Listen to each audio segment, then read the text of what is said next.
Greetings, Dread Knights. It is I, Ryuji Dread, and it's another Friday night, which can only mean one thing. It's a movie watch-along.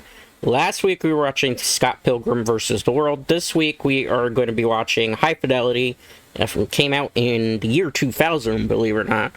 So this movie is 24 years old at this point, with Jon Cusack. This is actually based on a novel. This is one of my favorite movies of all time.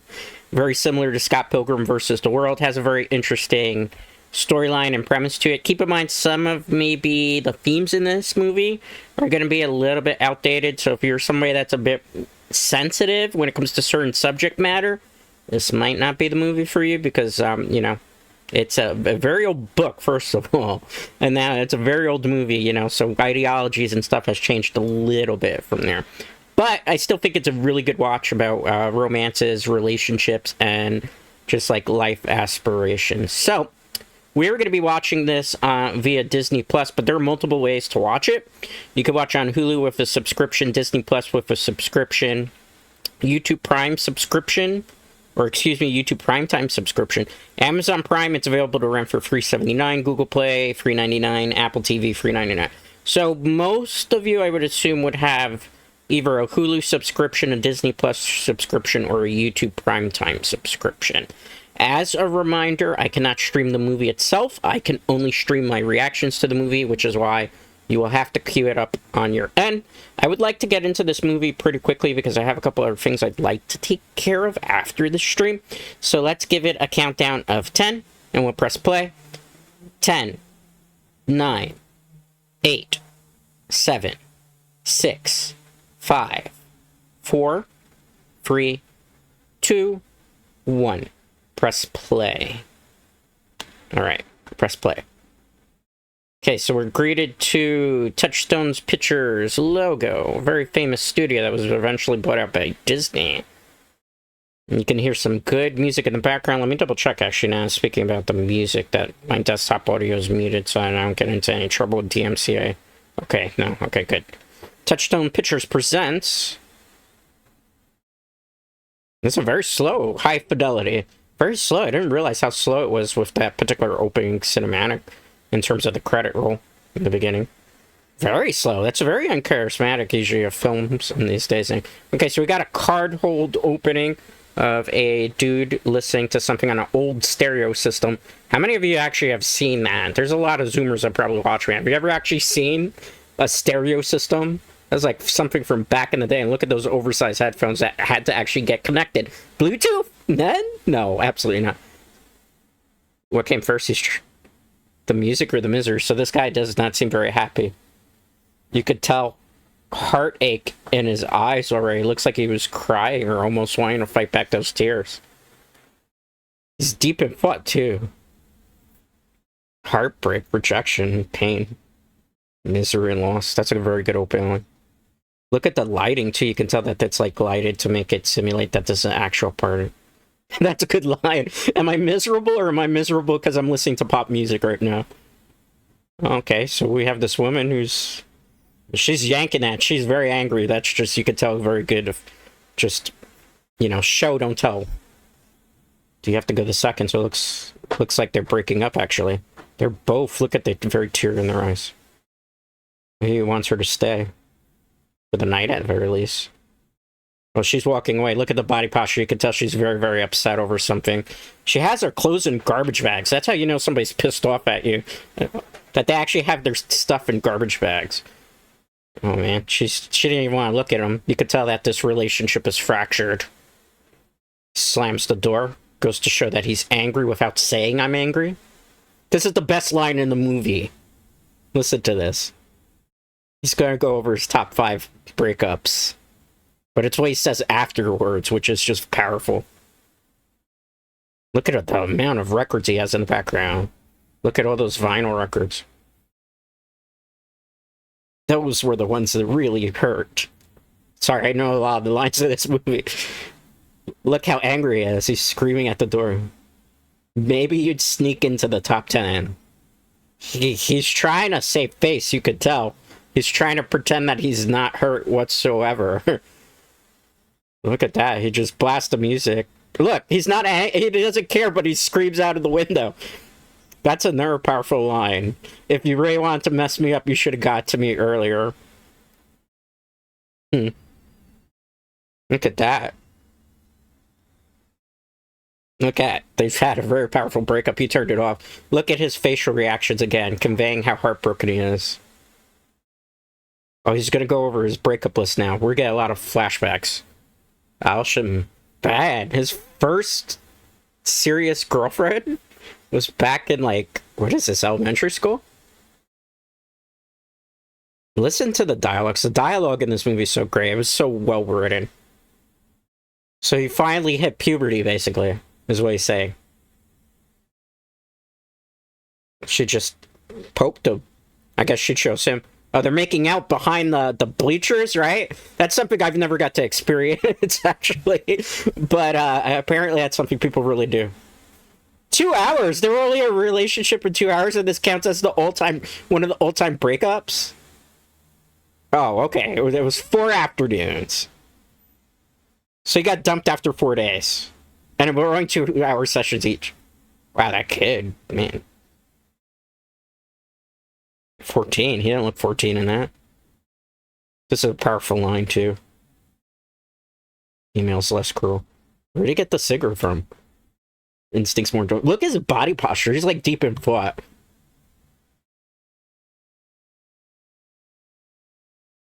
And, yeah, scrambled version of that first one.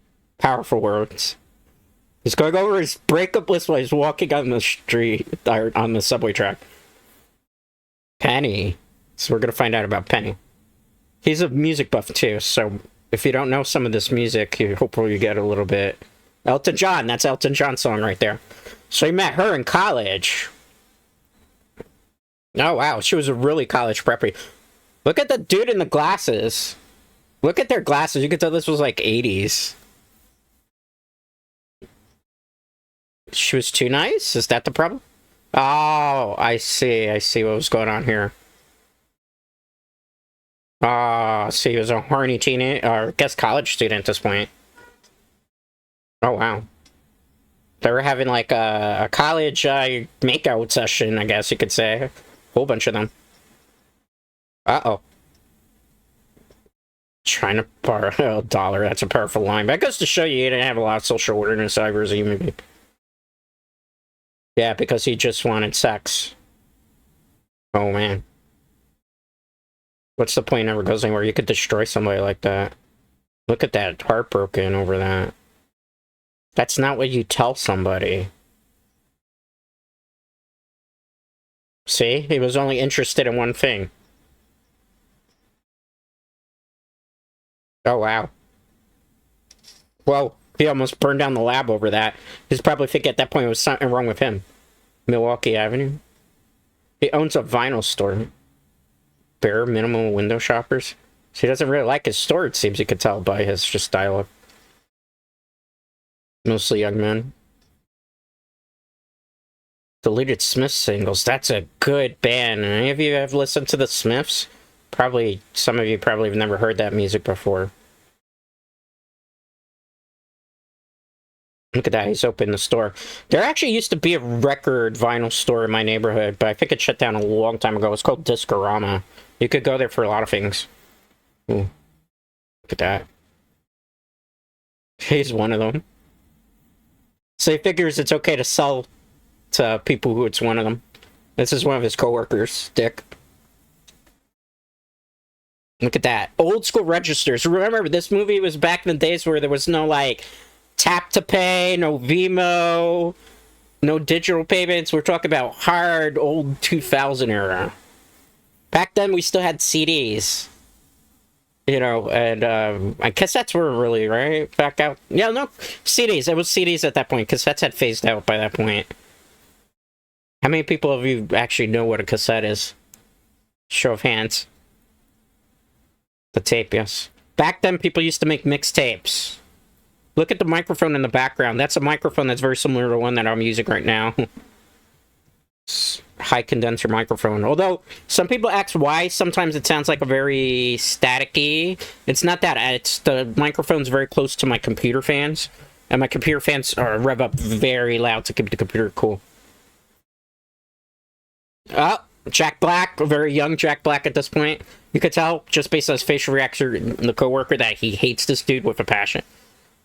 Oh, it's good music. It's good music. That's what. See, you could tell that his. Oh, that's not bad. That's a good one. He for the tape. How dare you, disrespectful. Disrespectful to do that when the music's playing. You could tell that his coworker, his boss, Jon Cusack, his character, doesn't like him at all. You could just tell from the facial reactions he doesn't care for him. He finds him annoying. I guess it's hard to get hired help and good hired help, so it's like anyone will do to be able to work this record store. Barry is going to be the annoying character in the film. And we're going to turn it off. Just trying to give good vibes, but he's that annoying level. Oh god, he fell over the thing trying to turn it over. Turn it off. He's trying to turn it off. Uh-oh, Jack Black. Yeah. Some of those motions probably might be offensive to some people at this point, but remember, these were guys that were probably not getting much of anything in this in their lives, personal lives. Sad bastard music. He wants something he can ignore. Oh, he made a mixtape for him. Monday morning tape. Nowadays, people make playlists and share them. Oh, he's late for work? No wonder he's pissed off at him. What is next? He wants him to play it. Let's say it. Little lap loopy-loo. Yep. No, no, no.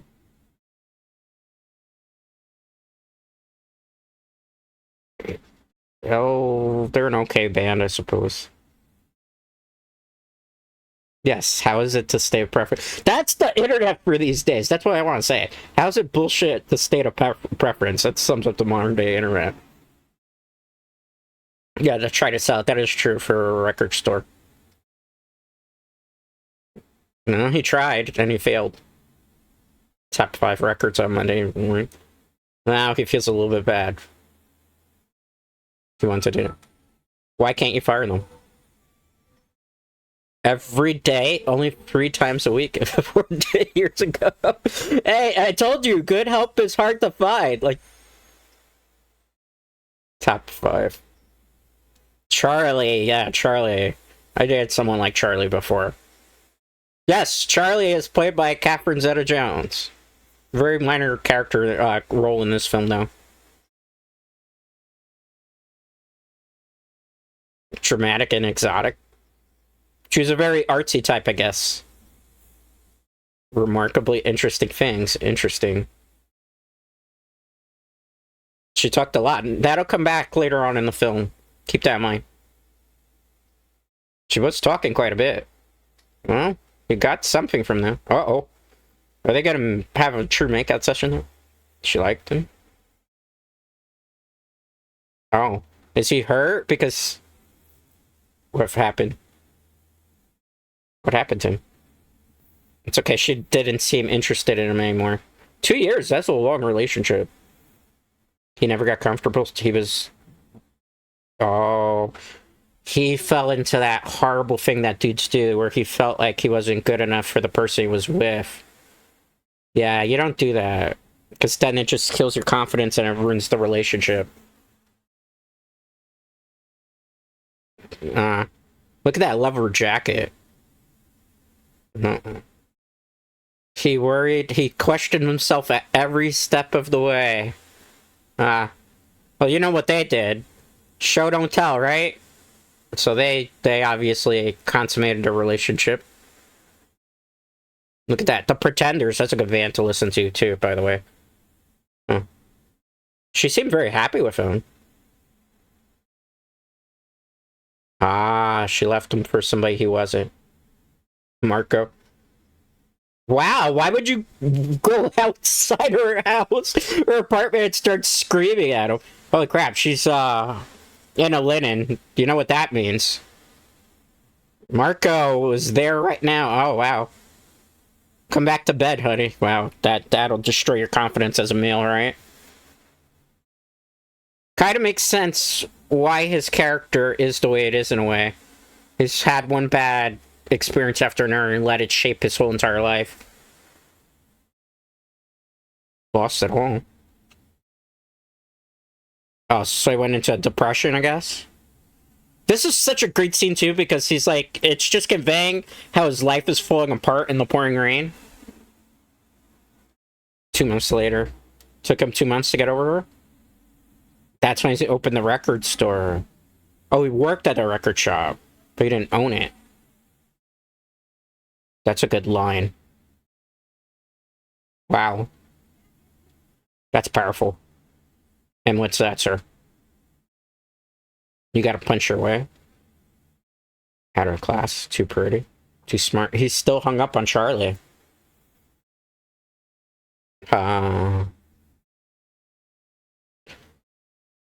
See, he's got self-confidence issues. You could tell already, just the way he's talking in the dying delivery. He's kind of given up on himself, you could kind of tell just in body language. Good lighting here, too. I like the dynamic camera angles, too, because it goes from a wide shot, then zooms into a medium close-up, then backs away to be a wide shot again, to go back to medium, to then go, look at it, it's frenetic, but it works in terms of the narrative. Hi, who is talking to him? You notice? He was very nervous also, and it's conveying that this is somebody important. Oh, it's the girl who left him. Look at her, she's heartbroken still, you can tell on her facial reactions. While at work. Uh-oh. Yo, boy, what's the problem? See, he's still obviously very hurt. She just realized it was a bad idea to call him. Poor dude. Poor them. Obviously, they still care about each other to some degree, because you could tell the hurt in their voice, but maybe it's their pride that's, like, preventing them from actually getting together. Oh boy, what is he doing? Sentimental tacky crap. Wow. Do you know daughter? How do you know? How do you know? That's messed up, man. That's a good line. I don't know. It was a pick on the middle-aged square guy. He's gonna curse him out? Yeah, I would curse him out too, I suppose. Congratulations. You drive the customer away when they could have made money.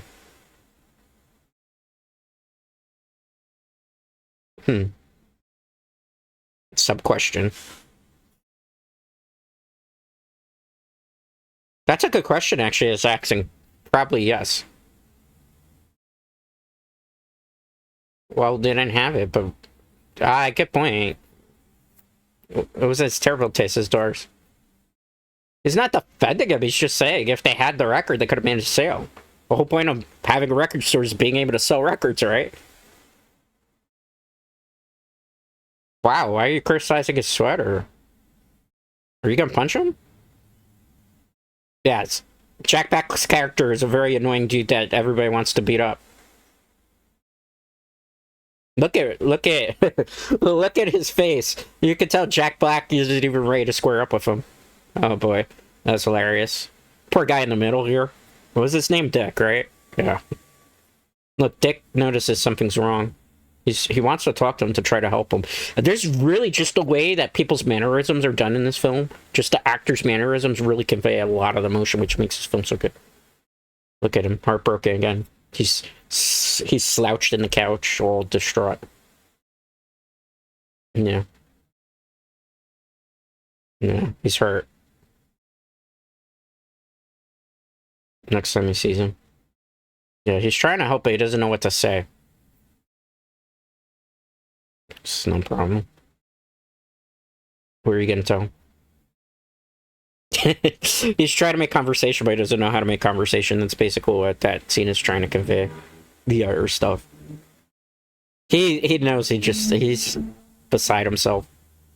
I don't know. You know, every time I tell somebody that's distraught that you want to talk about it, I feel like it makes things worse. So I try to avoid saying, do you want to talk about it? Because it's hard sometimes when people are going through rough stuff. They really don't want to talk about it, I suppose. I don't know. When I see people hurt, I always try to help them as best as I can. I don't know if that's always the best thing to do, though, sometimes. I question that often.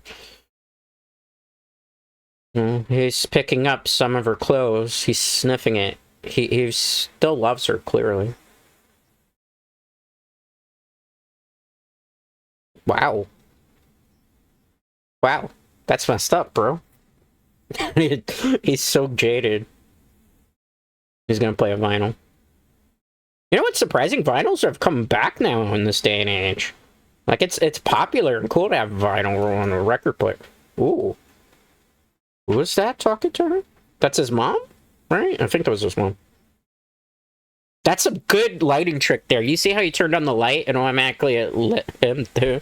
And notice that on the opposite side, there's a light that's off on the side. Okay, so this is his top another breakup. Oh. Oh, that was the rebound breakup. They were both angsty and emo. Yeah, I never had that face, fortunately. I never got with somebody that was emo after a bad breakup. I never had that, fortunately. I just remain single when that shit like that happens after bad. Well, two emo people got together, but that usually doesn't work well. Yeah, see, even he's saying it was just there for convenience. They didn't want to be left alone, so it was just like a relationship for convenience. That's a good line, too. It's kind of true. She met someone else randomly. She broke up with him randomly, just like that? Just someone else and dumped him. Wow. But, I mean, it was a person of convenience, so why would you get upset? He was upset. Yeah. Maybe it was your personality. He's screaming what? Who's there? Uh-oh. It's Dick. He came over to see if he was okay? Oh, he asked him to go to lounge. Well, he's surprised. Look at the collection. That's a very impressive vinyl collection. Maria DeSalle. You'll see who plays her, and you'll be like, oh my god, it's her. A lot of famous people in this movie. Before they were really, really big, per se. Do you want to come along? I think he's kind of busy trying to organize all these records. Yeah, he is reorganizing them. You really shouldn't line them flat like that, though, because if they're all on top of each other, they have a high potential of them breaking because of the weight. It'll crush it. Autobiographical? Wow, that's going to be tough to organize. How many of you actually know those bands? Show of hands. Fleetwood Mac. Wow. That's an oldie, man. Why didn't he give it to them? I don't know if that's comforting. He's going for a really harsh breakup right now. He wants to help him. He wants to listen to some of those music, probably. See, he's right. Yeah. He's gonna kick him out. Yeah, see you tomorrow. What's this? This phone call must be important. It's his mom. They're gonna make small talk. Look at that old light in the background. You can tell that's an old person. Oh, wow. Damn. He's got to tell her that they broke up. She left him. Damn. Heartbroken. Laura, move out. He's speaking to Caveman. No, why would you call her mother? Oh, he did call the mother. Wow. Oof. That's rough. Why is she crying? She's heartbroken. More heartbroken than him over this breakup. That's not what's upsetting me. Wow. I knew this was happening. What are you gonna do? He's gonna drink a bottle of wine. Watch TV, go to bed, go to work. Oh, wow, he's super sarcastic about it. Yeah. Wow, that's so bad. Telling her about what? Or they want to get married? I don't know about that. Women that say they don't want to get married usually do want to get married. Uh-oh. She goes, wow, that's the vicious psycho wow. Wow. That is pretty cool, but apparently he's in a very vicious breakup cycle, it seems. Is that true? Well, I don't know. I never lived in that neighborhood. His girlfriend? Wow. He just wanted to go to the movies. That's a powerful transition scene. Oh, so he ended up going to see the person, Marie del Sol. Show the ID. Aren't you supposed to show the ID? Yeah, that is Peter Frampton. Good song. He didn't even say anything to me, he just shook his head. I guess he knows it because he didn't actually even check his ID.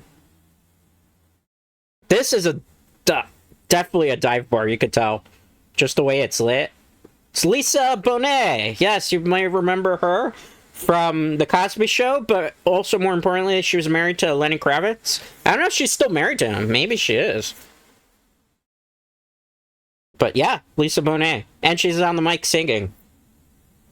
Uh-oh. He seems like he already fell in love with somebody. He hated that song, but because a pretty girl is singing it, they're smitten over it. Are they that easy as dudes? I mean, hey, anybody that's good, that can actually sing very well. Should have done number 4, Critical. Was it called that? He said backwards. Oh, see, he's one of those guys. Excuse me, actually, it said that way. Jack Black's character is everything you want to hate about a excuse me person that has to always be right and elitist. See, we're supposed to hate Jack Black's character. That's an interesting lighting there for that particular scene, too, because it shows that, like, a spotlight shining on her, which can't possibly be that case. I want to live with a musician. Write songs at home. Yeah, maybe I'm partially like Jon Cusack's character, because it wouldn't sound bad to be with somebody that's actually a musician or an artist. You know, we all know I'm into very artsy types, you know, I come from film, television background, so I probably get along with a lot of people that are artistic and have, like, creative thought process. That was good there, too. Look at the CDs back then. Look at them! They're fighting over her! Everybody's trying to, like, vie for her attention. They're pick-me's. Notice how these two are super pick-me dudes, and you just have him in the background, Jon Cusack, that's just like, yeah, I'm not gonna do it. Enjoy your set. That's what he said. Something cute. Cool. You wanted customers? Yeah, it is a bad thing. That's a good line. Business strategy, perhaps. He's thinking. He waved. Will this be the next time they meet, perhaps? Marie Dassel. He's going to listen to the actual CD at home. Is he smitten by her, or is he actually interested in the music? I wonder. Ooh, Liz. Liz is an important character. That's his sister. Oh, friend. Okay. I'm sorry. Technically, it's a sister in terms of that they both, in real life, are brother and sister, because it's played by Jon Cusack, his sister. Huh. Is he gonna call her? No, he didn't. So he just kind of went around the motions. What's that? Somebody's opening the door? Who has keys? It's her again. Why did she come back? Well, technically, his girlfriend that's walked away. She's looking to see if he's there. She decided to come back when he wasn't around. Oh, this is gonna be awkward when they bump into each other then. She has, like, another bag that she's taking. Oh, and he's there. This is gonna be awkward. She wasn't expecting to see him, or was she? She seems happy to see him. Nope, now it turns into shock. Do you still love me? Wow, powerful line. Look at her eyes. She can't even tell him.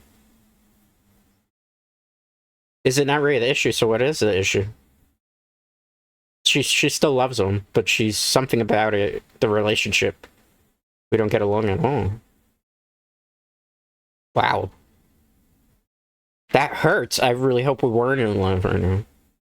I've said that line before. I'm not proud of that. What should I have done to make it? Maybe it has to do with him then. That's why she broke up with him. Because what? Same person you used to be. In other words, he never grew as a person, and she grew. Very powerful in terms of the dialogue, how it's delivered. What she did is change her styles. Interesting. Friends. She couldn't with her hair dyed pink. Interesting. Wow. That's messed up.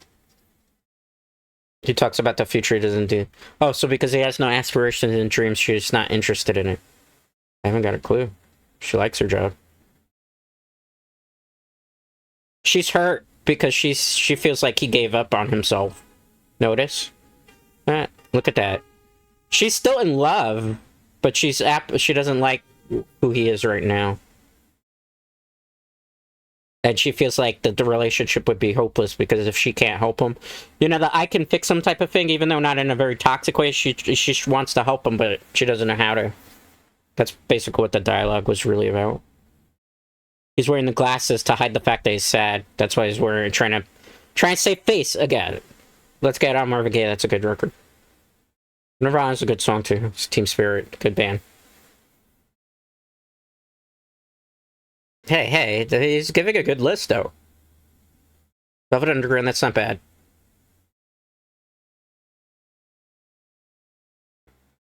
I wouldn't put that on a list. Uh-oh. Got the nerdy, dorky guy. New classic. Well, I mean, it's good to play it safe. Uh-oh, don't laugh. The Beatles. Hey, what's wrong with the Beatles? Beethoven. There's nothing wrong with Beethoven either. You can notice that they're all elitists. Uh-oh. Do they have it? Is he tempted to... Is he gonna mess with the customer again? Because that's the worst thing. Like, they're trying to make sales here. Look at the shirt he has on, Dickies. Oh, wow. This dude, you can tell there's something a little bit off of him. He's like a Uber collector where he's trying to see. Yeah. Nerdy Uber collector. What is it? He's not gonna sell it? Oh, he's messing around with the dude. Ah, man. Why not just sell the record to him? He's gonna buy it? 40? Sold. Wow. Why wouldn't you sell it to him? Yeah, that's a good point. Because you're not a geek. Yeah. This is the best part of the line movie, too. You're totally elitist. Unappreciated Scotters. These guys were the internet before the internet existed, really. Even though technically there would have been dial-up internet in this time period. Even though surprisingly nothing in this movie ever implies about the internet. He hates the shop that he even opens. Huh. See, he hates his life, he hates his job, and he lost his girlfriend. Or he hates his job, he lost his girlfriend. I got that a little bit twisted. He called his friend in the middle of her work? Uh-oh. He called to thank her. A day later? That's not so bad. What is he looking at? Well, what? This seems like the conversation that you have with somebody when you really don't want to ask if they're okay. Right? It looks like that. At least it conveys that way. It's time to move on. It's time to move on. Yeah, that's hard. When you're... I've been in that position where I've been a friend and I had two friends that broke up with each other. And then I couldn't end up being friends with either of them because you get put in the middle. It's rough.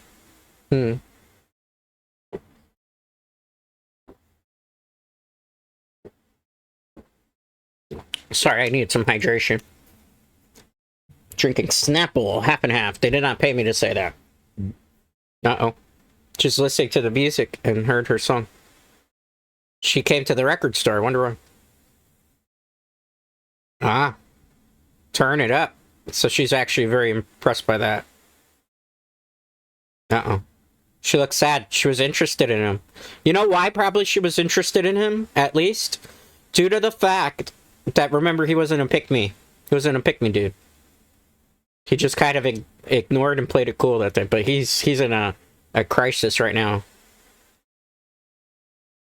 Yeah, but he just realized that he said the stupid Ian. Yeah, who's Ian? Uh-oh. Does he know who Ian is? Who's Ian? He's thinking hard. Who is this Ian? In this universe. Uh-oh, he's got an idea. What's going on? He's looking. He's looking. Who's that? Raymond, first class. Ray. Does he know him? Ian? Raymond. Ray. To his neighbor. Oh. She actually moved in with a dude from a couple flights up in the apartment complex. That's rough, man. Awful cooking smells. Wow. So that's she. Wow, that's messed up. So now he's gonna be tortured all night now because now he knows who the dude that's with his girl. What? Wow. Did Ian move out of that apartment complex? Because it seems like that's the case. Oh, so they knew each other. But she got a smile off of that.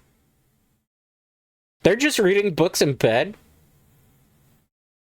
Huh. I should be so lucky, which means he wasn't satisfied. It wasn't a joke. I don't know if that was an actual joke or now he's gonna get visions. Look at him. He's absolutely terrified and having like an actual meltdown in his bed. What is he doing? Uh-oh. He's daydreaming that they're actually, you know, doing obviously that. Oh boy. Look who's playing Ian, by the way. It's Tim Robbins with a really bad hairdo. Oh boy. Yeah. That's a good line. How many dudes do that? I've never done that in my life. Like, visualize so somebody left me and they're having like I've never even had that type of thought process. This poor dude, Rob is so messed up, man. He needs a therapist. Look at his eyes. He's crying. Number 5. He's going through the breakup list. What happened with her? It was a casual thing when his glad was ended. Slaughter and why? To bump Laura out of position. So Laura made it into the top 5. See, he's having a conscience now about what's going on. Who's that? He's back in the shop. Look, he's still miserable because now he's thinking about Ian and his, well, I guess ex-girlfriend. Look at how many cigarettes he's gone through. That's how you could tell. Just look at the ashtray. He's a nervous wreck. Do you have what? Soul? Look at him. That all depends. He's hurt. Look at that. Just good facial reaction. He doesn't have to say he's... He doesn't have to say he's sad. We can tell he's heartbroken and just distraught. Who's on the phone with him? He's interested in what? What's the address? He's wearing something there. Uh-oh. Why she does not look happy with him? What happened? She just called him an asshole, but for what reason? She literally just walked in, cursed him out, and then left. What was the point in that? What is this? Somebody singing on the piano? Is he meeting up with a girl, it seems? Look at that picture. Why is he singing to a dude in that picture? Very good lighting for this bar, too. He's a DJ at a club. He's good at it. DJ. Happy. Interesting. Oh, he met Laura while being a DJ. That's interesting. Well, it makes sense he would have been DJ considering the love of music. Oh, she worked for legal aid. He liked her right away. What was she gonna ask him? Oh, she liked the music. So they connected over her music, it seems. He was smitten with her. You could tell, just look at the facial reactions. What's a good tell? What's your name? Laura? Did they leave together? No, he waited for her. Wow. Come back next week, he'll make a mixtape. Laura, still Laura. Huh. As promising, so he kind of met the love of his life, so to be. Ah, it's kind of true. I suppose if you were a DJ, you would have to promise it. He shared the mixtape. She really enjoyed it. It seems she was really into him, you could tell. You could tell so much that they were actually in love with each other. So they moved in together and they just were there all that time, but they never went to a high-level commitment. Sounds like it was the girl for him. Sounds boring, but that's what he needed. Was it spectacular? He was complacent about the relationship, it seems, just based on the dialogue that he's conveying to us as the viewer. What I do like, too, about the particular movie techniques that they use is that he's breaking the fourth wall constantly in the movie to talk to us, like if we're part of the movie itself. Like if we're part of the actual conversation, which you don't normally do that too often in movies, but it's a nice directorial choice. Uh-oh. Yeah, told few things. What few things in particular? Did you see what Laura was mouthing? to Liz? If you did, then you're already gonna know what happened between them and why she was pissed off at him. Oh, he slept with somebody else. That's rough. Well, she was what? Pregnant? That's... Wow, that's messed up. What happened then? She had an abortion because of the affair? Wow, that's a bit rough, though. I don't condone that. You borrowed money? Oh my god, why would you do that? 4? There's a 4? Shortly before, what'd you do? You told her what? Oh! See, so we could tell... Rob? Rob is a dick, confirmed, basically. Yes, you did. That's why Joan was pissed off, or Liz, technically.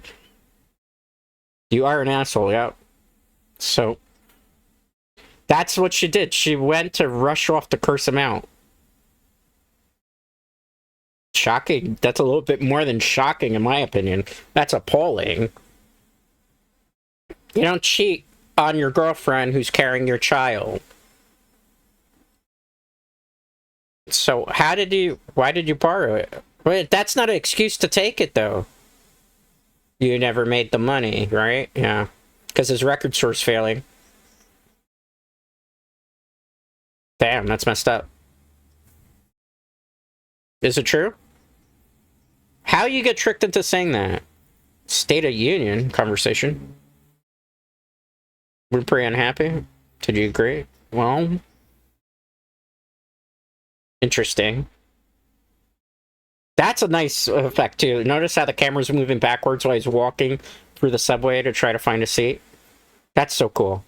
And he's still having the conversation with us, the viewer. That's so cool. Suckered him into absolving her? A lawyer's trick. You fell for it? Why did you fall for it? She's much smarter than me. Yeah. Classic, classic. That happens to every guy, I suppose. Yeah, what about the pregnancy? How did you not know? How did you not know? Shan told you. What did you tell her? Okay. Till way later, and by then it was too late to stop the pregnancy, apparently. Good period? About what? Having kids as she started crying. Wow. And then you were devastated? Oh, about. Wow. I mean, I don't know. I can't get mad at him for that because I kind of would feel the same way too. Like, I mean, it was my child too. I would have liked to have had a say. But, I mean, her body, her choice, right? So, it's unfortunate though. I don't really condone necessarily. You know, I don't know. It's rough. That's hard to say, right? It was her body, her choice. If that's how she felt, that's how she felt. But it's unfortunate for the poor child. Why is he doomed to be left now? He's trying to figure out what are his mistakes and flaws. And when are the answers? Number 1. What's he gonna do? Allison Ashmore, he's gonna go back and call all his exes to find out why they broke up with them? Rob Gordon. Oh boy. Rob Gordon. She's not even gonna remember him. Richie? What happened? She married her first boyfriend. Ian Baxter. First and last boyfriend. Wow. Mrs. Kevin Bannister. Well, she doesn't acknowledge the relationship. Why? You can't argue the semantics. Apparently she didn't consider you as a boyfriend. I'm number 1. No, you're not. Well, she's drinking wine. Bob! She called him Bob, didn't even remember his name. Well, I mean, that just goes to show in that case it wasn't his fault, right? Look at how angry he is over that, though. Are you really fine? You're throwing the phone. Okay. Kissed him. Married Kevin. Yeah, so it doesn't matter, right? It has nothing to do with him. And yet he's still angry over it. Because she picked somebody else besides him. This is what starts him down a very dangerous cycle. See? He wants to see all of them to find out the reason why they broke up with him. This is not a good idea. You never do this. You never want to go back to exes to find out why they broke up with you because you're going to get horrible.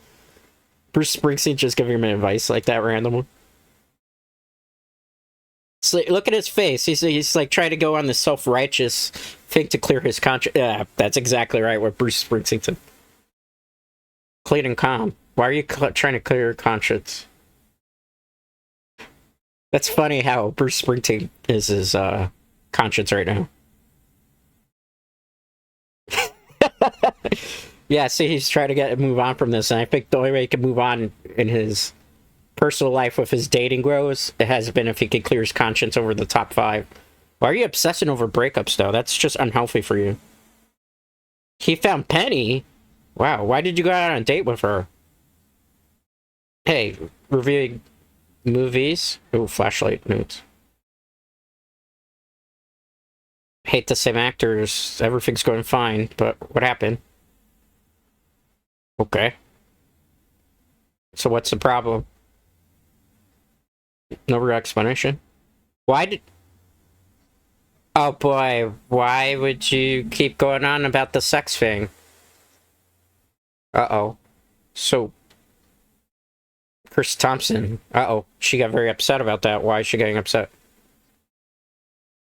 Why would you tell somebody that you went on a date and had a nice time with? Why did you break up with me in the first part? That would kind of... First of all, I don't think you should redate your exes because it's usually not a good idea. But... Well, she was only 16, so they weren't even in college or in high school. Yeah, that's a good point. He broke up with her.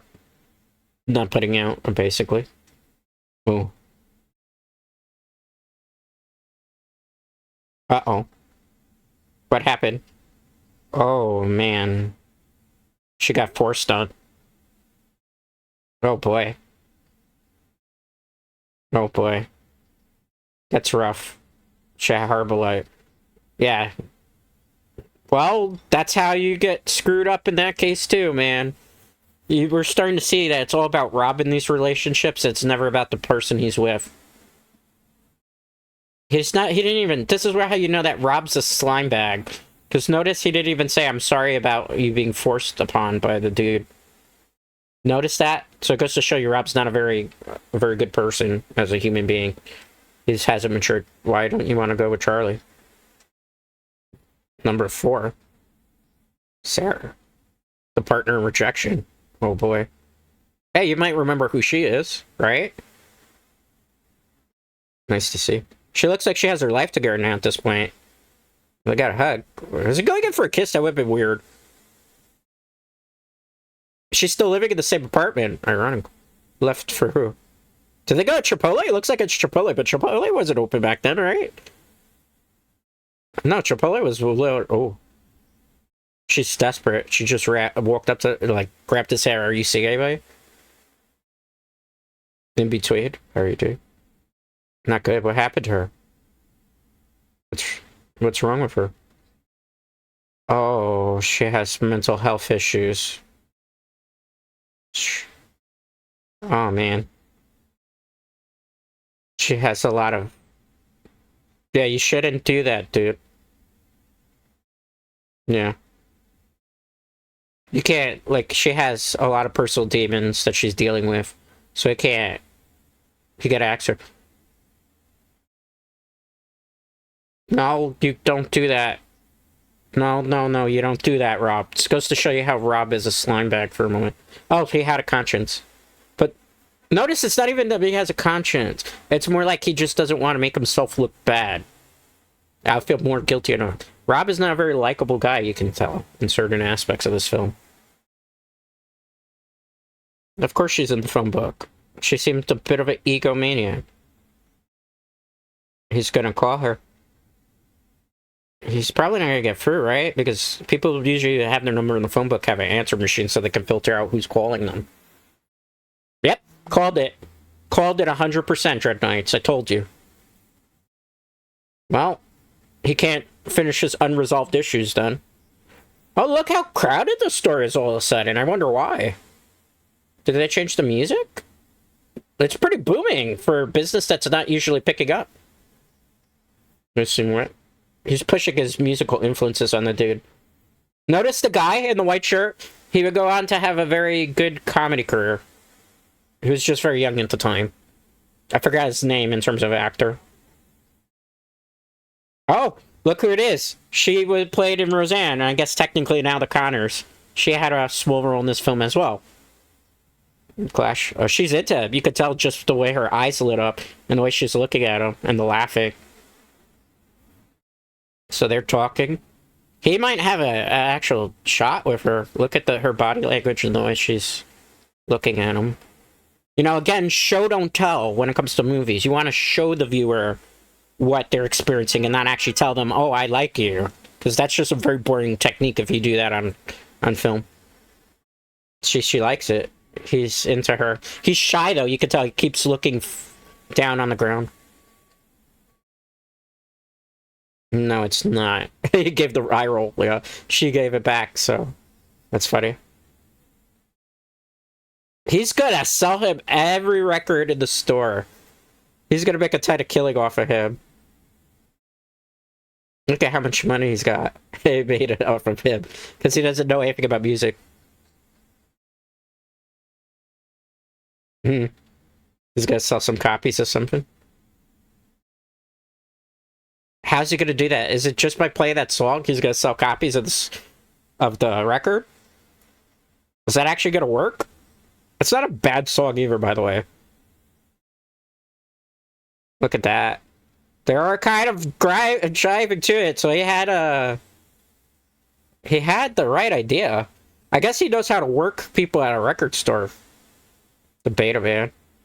It's good. Who knows? How many people are gonna buy it? Uh-oh, look at those shoplifters. He saw them. They're acting too suspicious. Look at that, he had like a Charlie Brown shirt. Oh, it's too late. Oh, he got the skateboard at least. Where are they running to? Uh-oh. How much did you steal? Okay. No. Call the cops. They're gonna drop them. Vital records they were stealing. What were we stealing? Ryuichi Sakamoto's not a band? No. They actually wanted to steal for the... Wow. That's funny. Do they have more? But for a magazine, the music guide to home recording. Interesting. So they were interested in learning how to create music, it seems. He could have helped them, but he's so cynical and jaded with his life. He couldn't even... Oh, it's her again. Why does she keep appearing if she doesn't want to be with him? Right? She's looking at him quite lovingly at the moment. She's sad. She said, hi, what do you need from me? A ride back. Why are you going to give him a ride home? She wants to talk to him, maybe, privately?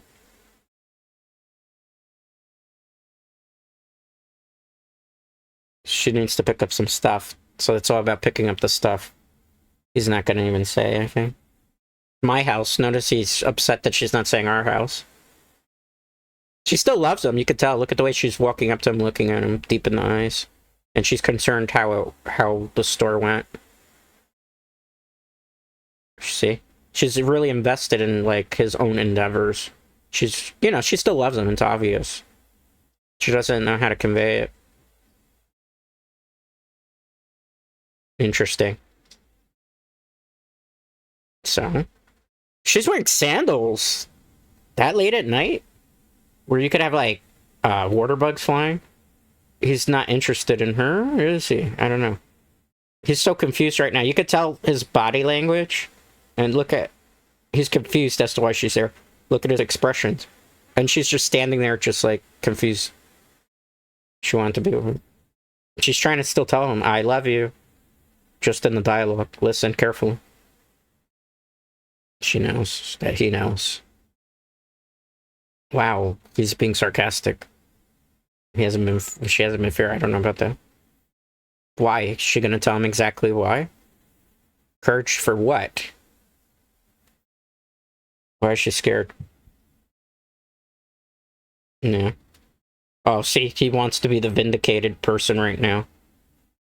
So what's gonna happen between these two? Ian is sarcastic. He has to play this. He's playing as the victim card here, when he could just try to mend the relationship if he tried hard enough. She's not living with him. I'm just staying for a few days to figure out. Is that true? Ah, good point. Happening with him. That's a rough line. She sort of got interested in someone else. Fervor and should have. Well, I mean, they have he has a history of cheating on her, so I guess she felt like she would be vindicated. Huh. Or probably not. And so she left him for somebody that's probably no even chance for him to, you know, be her long time, forever only one. Look at him. He hasn't. Well, technically, she did dump you. He's trying to figure out if there's still chance. She's confused. Look at her facial reaction to even conveys that. And he's trying to probe. He's smug about the chance, though. He's trying to do. There's still a chance. And someone was hospital. A chance to survive. That's a weird analogy to use. Look, he's desperately trying to have the door open still in their relationship. He just wants to know where it stands. What chance? Isn't that what every guy really wants to know, though? What exactly chance they stand in certain things? 9% chance, that's pretty high. He should 9% odds are better than like 2% or 5%, bro. He wants to leave. Oh wow, he's telling him to leave. Or she's telling him to leave. Wow. What is he gonna ask? Be smart about it. Just one question. Well, be careful about the question. Make sure. Oh, he wants to just get vindicated here. Look at these. Is it better? Is it better? What? Well.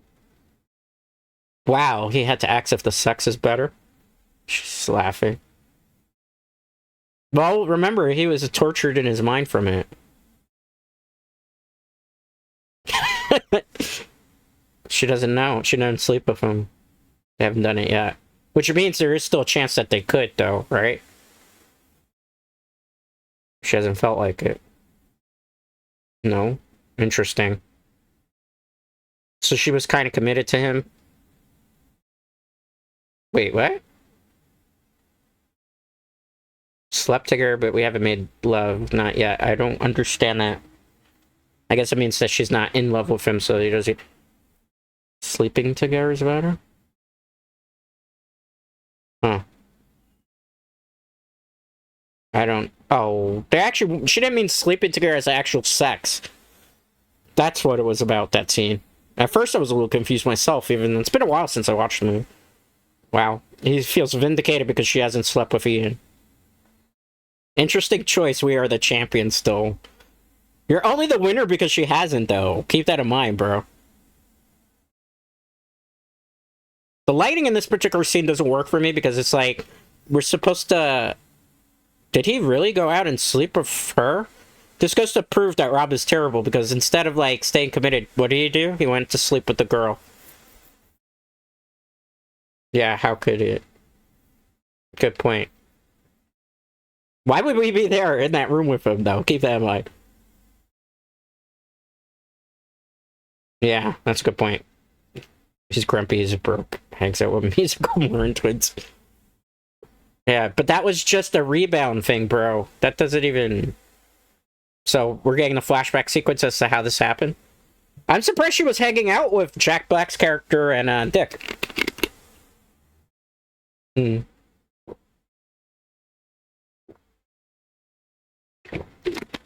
Yes, what happened with that song? Oh. A lot of artists tend to write songs about people they've broken up with. So the more of the story is, if you're dating somebody that's a singer or something, don't piss them off. Or break up with them, because chances are you're going to end up in one of their songs or albums. Best dates. Well, I guess because they were connecting on shows and music. And I guess he had a lot of confidence just based on the fact that Ian and his quasi-girlfriend, broken up girlfriend, ex-girlfriend. Oh, wow.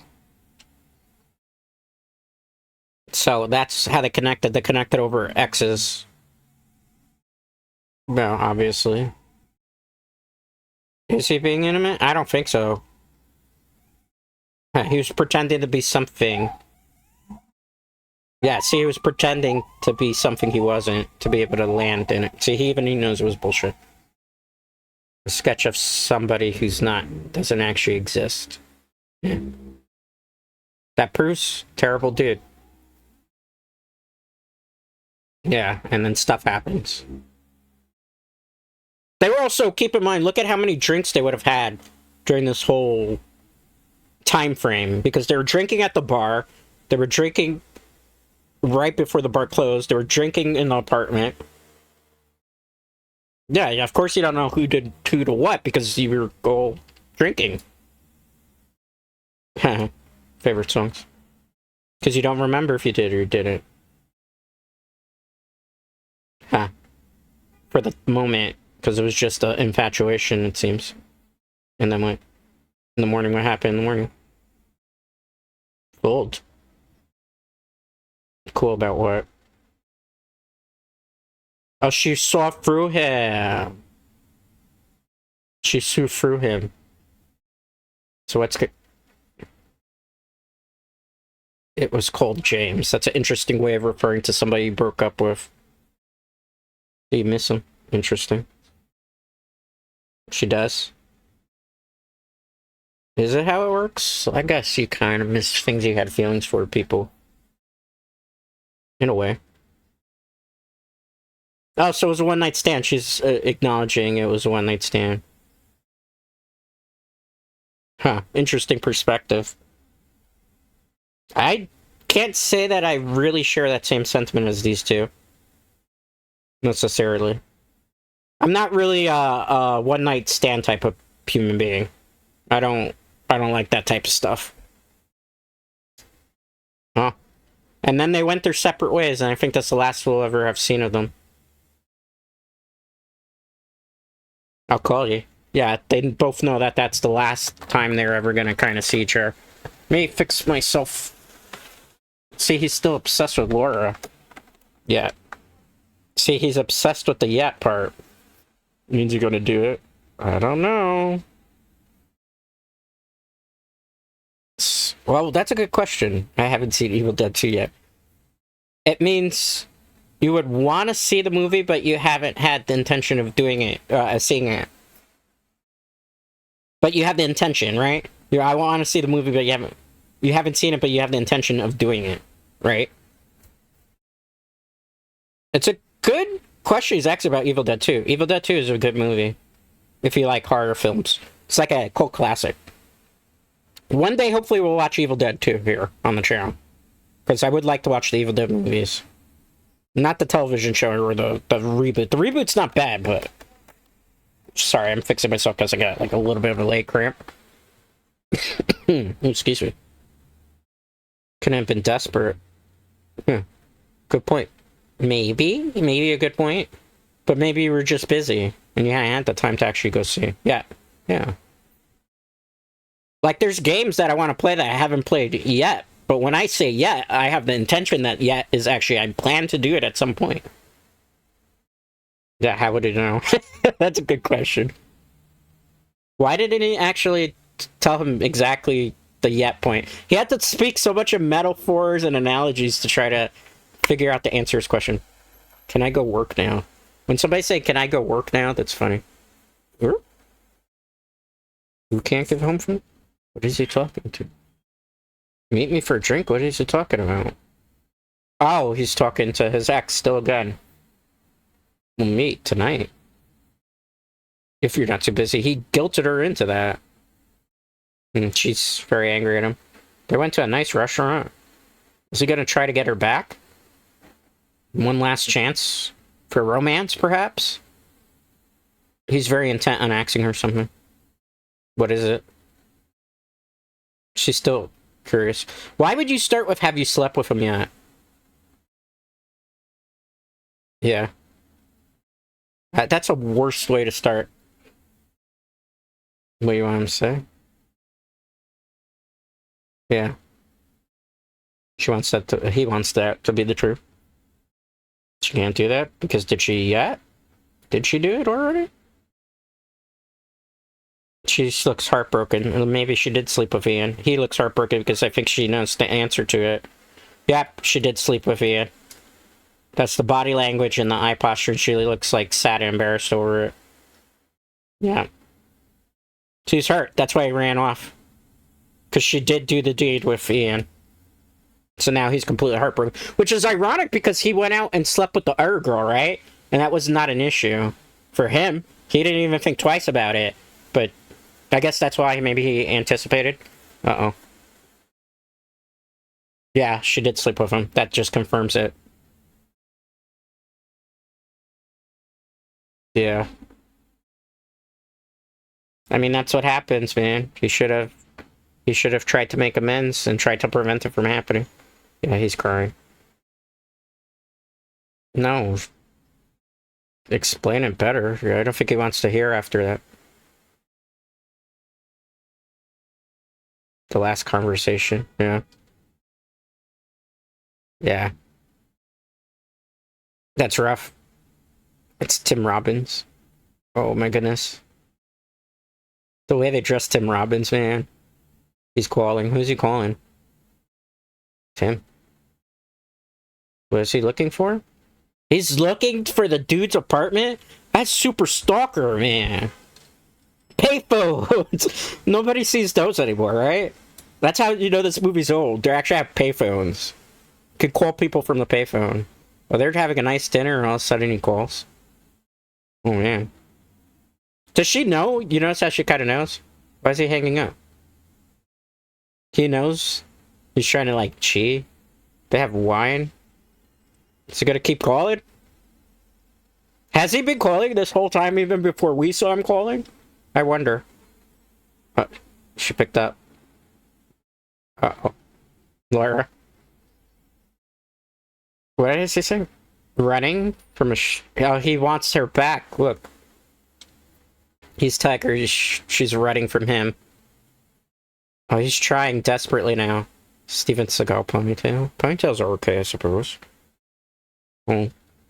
He doesn't love you. See, he's trying to confess his love now. But he's so desperate now and heartbroken. She just realized he's on the phone outside in the pouring rain. Notice how always when he's sad, he's in a pouring rain. That's an interesting director choice. See, experiment. He hurt him. I mean, she hurt him. I mean, he hurt her in that particular situation. Look, she's hurt because he said it was experimentation. And Tim Robbins is, like, just confused. Upset, but fine. Talk to him. Look at his hand motion that he's doing, guys. He's like chakra type of dude. Nothing to resolve. You know, this isn't going to end well. And he's outside in the pouring rain, heartbroken. Oh, man. Is he really calling that many times? Uh-oh. Why is the friend helping him? Remember, she was pissed off at him and cursed him out. Yeah. He should have stopped it. Free people in a mess. That's a good line. Yeah, they do have something in common. She's trying to help him. Notice. It could be worse because you could keep pushing her towards Ian even more. Okay, what's the question she's gonna ask? They're drinking this early in the afternoon? Good point. Why do you want her back? Is it because you love her? Right? Now he has to think about it. He didn't even answer a question. Look at his body posture. He's frustrated. Who's that? Uh-oh. You know who that is, right? It's obviously Catherine Zeta-Jones' character. Charlie. Yep. So he's finally going to have the closure he wants with the last girl on the breakup list. Huh. Rob Gordon. Why is she so impressed by that? A million years? Wow. Interesting, interesting. This is going to be a plot point too, so keep that in mind, guys. He's going to try to make small talk, but you know what he really wants. See, you start with that. Do you have kids? Too young, too single. Why do women say that, by the way? Why would you say, like, you're single right out of the gates? Is that because they're interested, or they just want that to be on your foot the whole time? I don't know. All my years of living, I've never been able to understand this one. Long-lost boyfriend calls, they are kind of unnerving, I suppose. Long-lost girlfriend calls are not fun either, but nowadays it's not long-lost girlfriend calls, it's long-lost, girlfriend text messages and emails. Uh-oh. So she's trying to actually call his bluff. What does it all mean? Uh-oh, she's not interested in that. See? So how are you going to play this off? Because we all know what he wants. Never heard of it before? Yeah, let's see. Are you in around? Are we friends? Or are we? I don't know. That's a good point. Thank you. She just gave me the best line ever. I'm very much like that. I'm like, are we friends? Because if we're not friends, then I don't want to really waste time, you know, having small talk and, weird type of, I don't know, interactions, I suppose, right? You need to know if somebody's a friend, if not, because then it's like, what's really the point in having people around if they're not actually really around, per se? Oh, Ian showed up. Is he gonna get Mr. Tough Guy? Look at the glasses he has on, Ray, Ian. Look at the glasses. He's trying to establish the fact that he's like a really tough guy. Surfing's out. 10 phone calls. He's not happy. I mean, in a way, Ian has a point, though, right? But he did steal his girlfriend. Oh, wow. How's he know he was there this morning? He's playing Mr. Tough Guy. Remember, the guy has, like, a black belt. And we're gonna assume Rob doesn't have any type of combat training. Oh, he's angry. Look at how he's boiling up with rage. Guess who? Ooh, beeper, by the way. How many people know what a beeper is? Show fans. Look at how many earrings he has. Yeah. I suppose. What's gonna happen? Should we leave it at? He already left it. He's cursing him out? I don't know if that would actually happen. Didn't this guy have a black belt? Is that how this actually happened? Yeah, that actually didn't happen. He's daydreaming. Okay. Wow. What's going on? That's also got to be a daydream, right? Wow. He would have right away. He had a black belt, right? Doesn't it make sense either for the center? He's playing out all these situations in his head that are not actually going to happen. Yeah, we definitely know that. Dick wouldn't have done that. He's way too timid to hit somebody with the phone and then they just gang beat up on him. But it's funny. It's just funny how we're seeing all these, like, daydreams in his head as to what he should do. That one's kind of the most absurd out of all, though. He threw an AC. He ripped off the AC to do that. That's hilarious. But we all know this is the way how it really went. He played Mr. Tough Guy because he had a black belt, and he just walks away. He's not going to be able to do anything towards that, alright. Yeah. Poor Rob. I mean, he did call 10 times a day and was stalking outside her place, so... He went to go see Charlie? Was his hair a mess like that? Damn. I guess he wanted to play the friendship route there. Hey, Jellybean. Who tell people that? Was that their special pet name? She's already been drinking. She has a lot of wine in her, you can tell. Huh. Oh, look at this. She's got, like, a whole bunch of, like, socialite friends that she has over for, like, a gather. When you have to say, this is Rob, and Rob, this is everybody, that means that you're not very important in this, scene. Because if you were important to the person, they would introduce you to each person individually. So that conveys Rob's insignificance to this whole particular party. Look, she even moved them from where they were sitting. Doomed to die? Yeah. Look, she's not even paying attention to him. So he just kind of got stuck in this random situation of feeling awkward. Yeah. I don't like those type of social scenes, too, where you just have people talking like that over wine, and that's not my scene. I can identify with Rob. What is he figuring out? Charlie's awful. He came to the realization that she was not very interesting. He was in love with her only because, like, he was infatuated with her as he was younger. The lighting in that scene was very good with the candles. It definitely looked very cinematic. Like, they used gels with lights to be able to simulate that experience. Like, it was actually the candles were lighting the room. Look at that. That's a light on the opposite side. Not the best way they did that, though. So he realized that she was definitely not the girl that he actually loved and cared about. Look at Charlie. Charlie's getting ready to act something. Look at his body stance. He's slouching because he's no longer engaged and interested. Yep, he had to go axe it, and she knew it. That's probably why she wasn't paying attention to him the whole dinner party. Yep. She knew it. And she's giving him those, not so much sarcastic glazes, but a sarcastic. I guess she was into him a little bit, I suppose. I guess she was hoping they were going to connect regardless. She's frustrated. Look at her body language. Did he ever get an answer? It doesn't look like it. 2250 W Ohio, is that it? Marco was what? What was Marco? Glamorous, so it was everything he was thinking. More sure, because Rob was never sure of himself. Notice how the common theme with all these breakups is it's not been necessarily Rob's girlfriends or ex-girlfriends that caused the relationship problems, but Rob's own personal insecurities, his selfishness, and just, I don't know, delusions of grandeur, perhaps? What can you play? What's this? Nothing. He wants to join a band about nothing? Interesting. What is he trying to tell him about? What's wrong? He's trying to show him? Further out. Are they just, like, forming a band and they have, like, no experience? Interesting. Tuesday? Cool. So, Jack Black's character just now got, like, bandmates randomly. For no reason. They just connected over their own... I don't know. What would you say? Their blasé attitude? Even though we know Jack Black was just kind of... His character was playing it up. Hey, you got, I guess, a guitar player. It's funny how that worked out. No experience whatsoever, and yet they got bandmates. 17,000 years.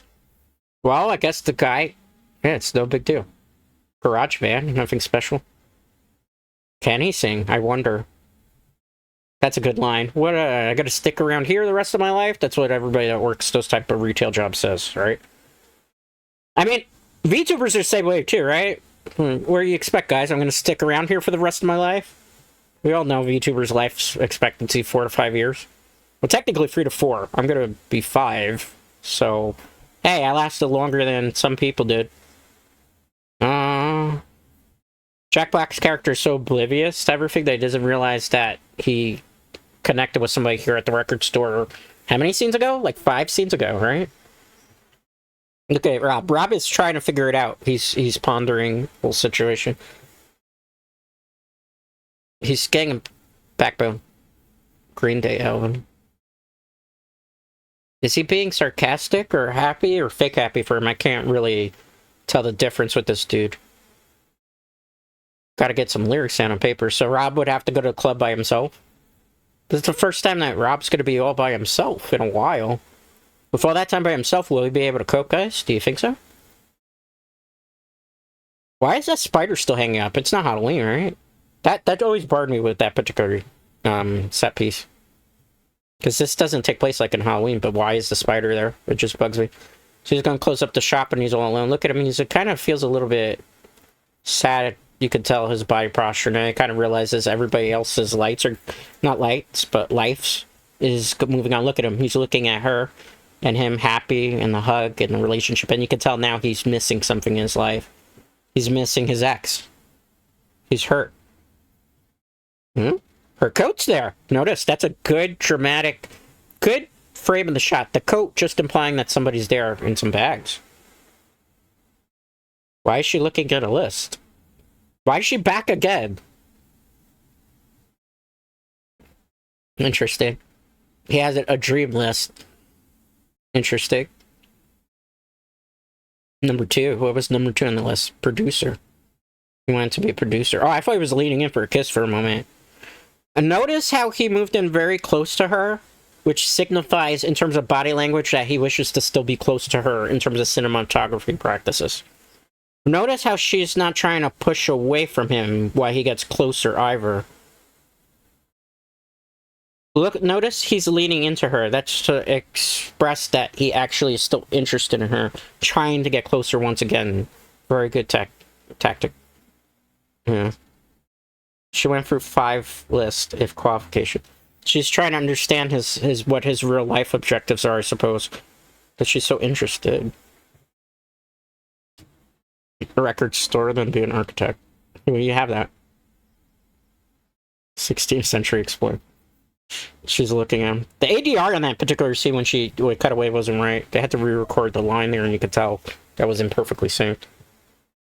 So she's just trying to point out the things that he is capable of doing on that list. It is interesting that she keeps showing up. This is the last of it. Look at the glare she's giving him. I think she wants him to kind of express that he wants her back. Right. Yeah. I hate him too, that's a good line. And she's laughing, so... See it. It's like she wanted to say something to him, but not say it.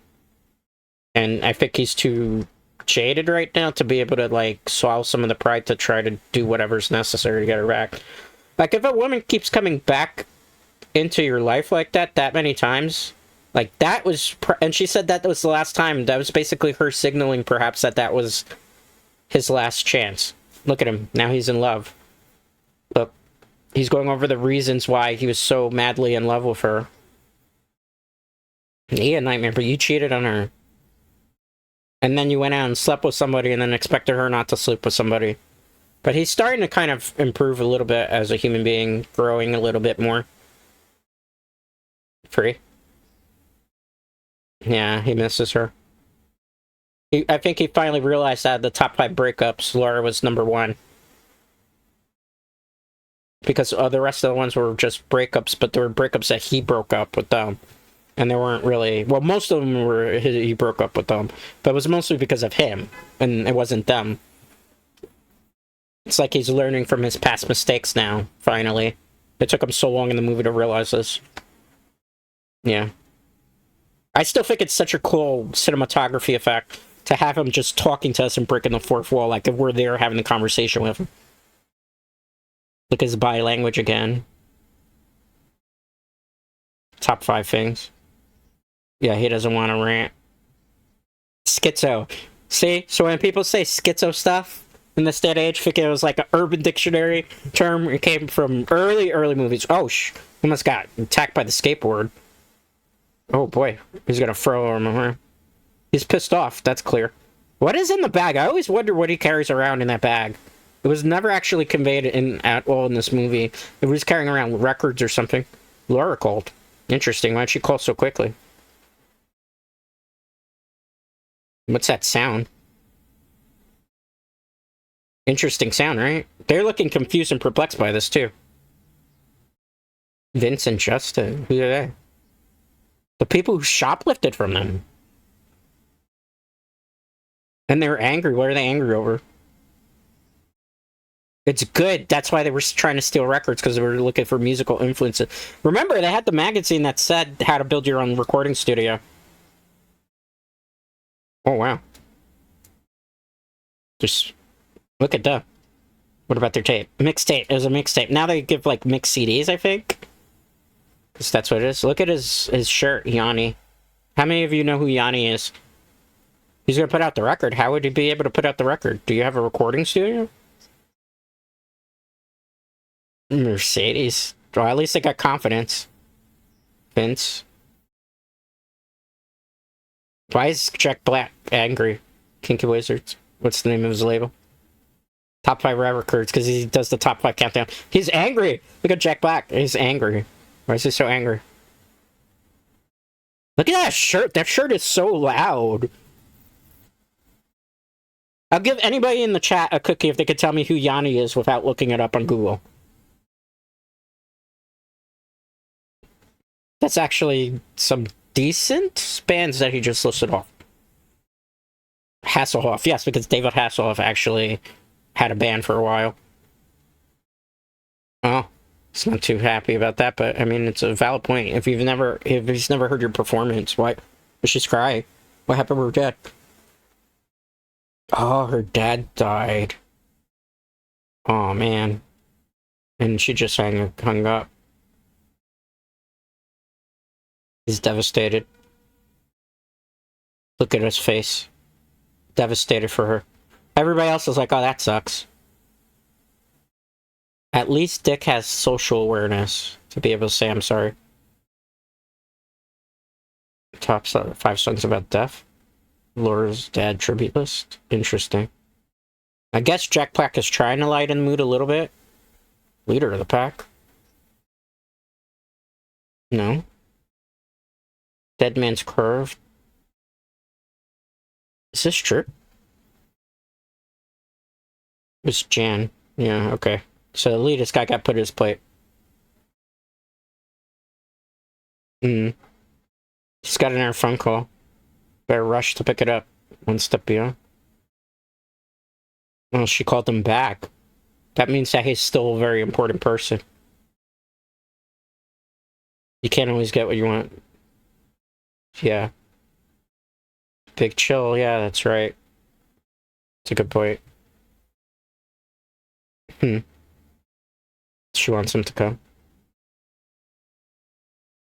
Oh, wow. Who wasn't up to it?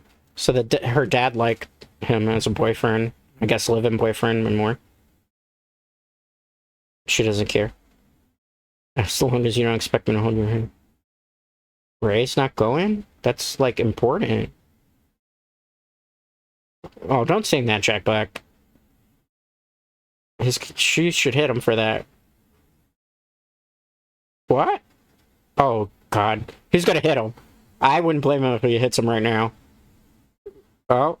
Don't break that cool shirt. Oh, he smacked him around a little bit. Alright, so he ended up going to the funeral. Is he smart? If he's smart, he sits all the way far away from him, because he doesn't want this to be all about him, right? Why would you do that at a funeral? Why would you be even talking to us like that? Right? At least, the one good thing about this particular scene, though, is notice he's whispering to us. Because he doesn't want to be disrespectful 100% to the funeral. Interesting funeral procession, right? Are they cremating him right away? Why is that happening like that? I've never seen a church be able to do that. Ever in my life. I've attended a couple of funerals. I hope not to attend any other ones outside of my own. But, you know. He's heartbroken for her. You could tell he still loves her. And her heartbreak has become his heartbreak. Look at how he's crying for her. It's not so much she's crying for the dad. And she completely ignored him. Well, remember, they broke up, and Laura probably told her sister what had happened in the relationship. Oh, notice the best friend is kind of throwing shade at him, saying, why are you here? Yeah. Are they talking about someone else? Yeah. He's egotistical a little bit. Well, this is not the time to really stick up yourself.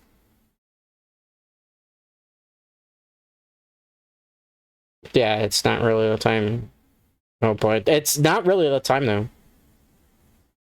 Just a once would do. You're still trying to give him a hint that the only thing you have to do to really fix this is say you're sorry, apparently, about something. Maybe about yourself, right? They're saying they're sorry about her loss. No, technically you say my condolences. Oh, look at this. I'm sorry. It's not I'm sorry about your dad died. That was him finally for once telling her that he's sorry about that the relationship didn't work out. That's why it was delivered in that manner. And then he walked out into the pouring rain. Notice whenever he's sad, the directorial decision that they do is to have him walking in the pouring rain. Look at her. She seems very focused about something right now. She pulled her hair down. She's trying to make herself look pretty despite the fact that she's an emotional wreck after losing the dad. And he's walking away. I think he finally realized that the problem throughout the whole movie and all the failed relationships is it was a him and not so much a they problem, right? Because he was just, you know, either not really mature enough for those relationships and very selfish. It was all about him, and never really about the partner. Look, he's coming to the realization and epiphany. See? He's bigging himself up now. And 1 foot in. Yeah. The worst thing you could ever do to a person is have 1 foot in the relationship and 1 out of it because you're not 100% committed.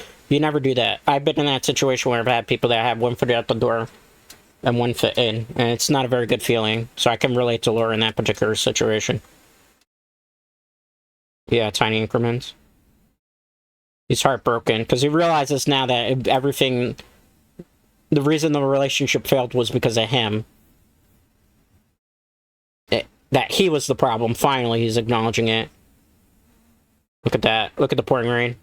That moonlight effect that they did to kind of show that, that's a DMI light that they're hanging probably up on a crane that's shining down a little bit. So keep that in mind. Notice they're going to have to shine that light on her face to make it look like it's moonlight. Yeah, I mean, how did he think that jumping over the fence that she wasn't going to notice that was him? At all. Yeah. Soaking and he's dirty in the mud. She's telling him the truth? He is an idiot. He's finally apologizing.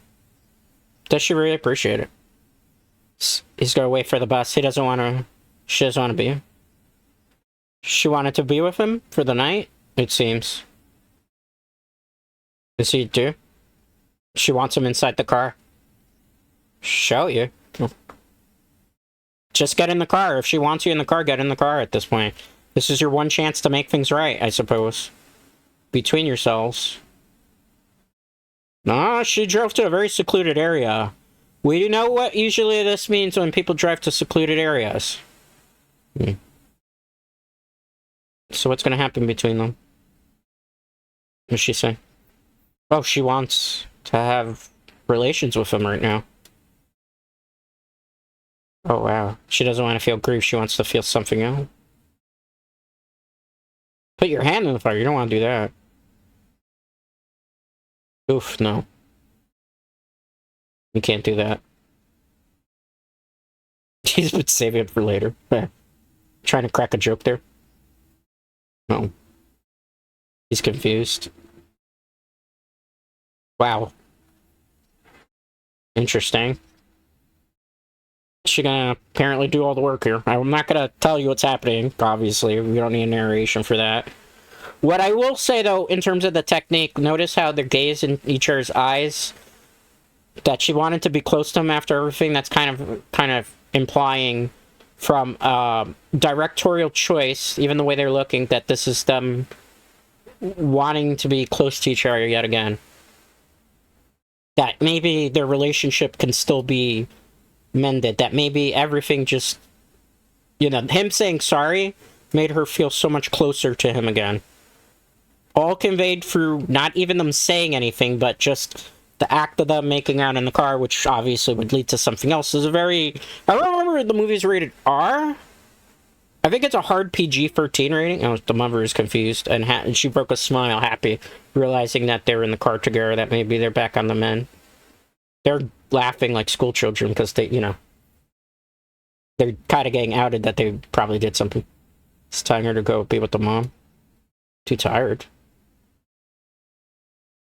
I'm too tired not to be with you. So that's her saying she wants to be with him. Still in the relationship. Well, that's a good line. If you had more energy, we'd still split up. It's an interesting concept. Yeah. So they're gonna get back together.